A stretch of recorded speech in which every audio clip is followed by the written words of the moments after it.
শুভেন্দু অধিকারীর পিএ চন্দ্রনাথ রথ খুনে ৭০ লক্ষের সুপারি। যত এগোচ্ছে তদন্ত তত বিস্ফোরক সব তথ্য উঠে আসছে। কথা বলবো প্রতিনিধি অনুপের সঙ্গে। অনুপ, এর সঙ্গে সঙ্গে স্থানীয় কেউ যুক্ত আছে কিনা সেটা কি বেরিয়ে আসছে? তবে শুভেন্দু অধিকারী যে আত্মসহায়ক সেই খুনের ঘটে ইতিমধ্যেই সিবিআই তদন্তভার নেওয়ার পরবর্তী ক্ষেত্রে চাঞ্চল্যকর তথ্য সিবিআইকে এমনটা বলা যায়। তখন চন্দ্রনাথ যে খুন, সেই খুনের ঘটনা 1 মাস আগের থেকেই এটা কিন্তু রেকি করা হয়েছিল এবং সেই থেকে পরিকল্পনা করা হয়েছিল। এবং 3 যে অভিযুক্ত তাদেরকে জিজ্ঞাসাবাদ করা হয়েছে, গ্রেপ্তার করা হয়েছে, তাদেরকে জিজ্ঞাসাবাদে সিবিআই জানতে পেরেছে 70 লক্ষ টাকা কিন্তু সুপারি দেওয়া হয়েছিল এই খুনের জন্য, গোটা খুনের ঘটনার জন্য।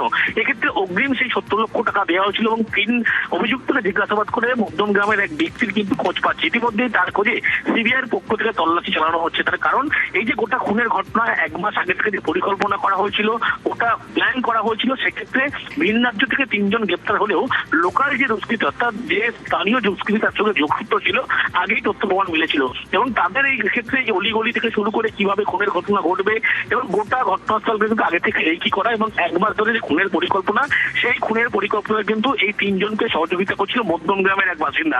ইতিমধ্যেই সিবিআই সেই তথ্য পাওয়ার পরবর্তী ক্ষেত্রে তার খোঁজে বিভিন্ন জায়গায় খোঁজ করা হচ্ছে সিবিআই এর পক্ষ থেকে। বেশ।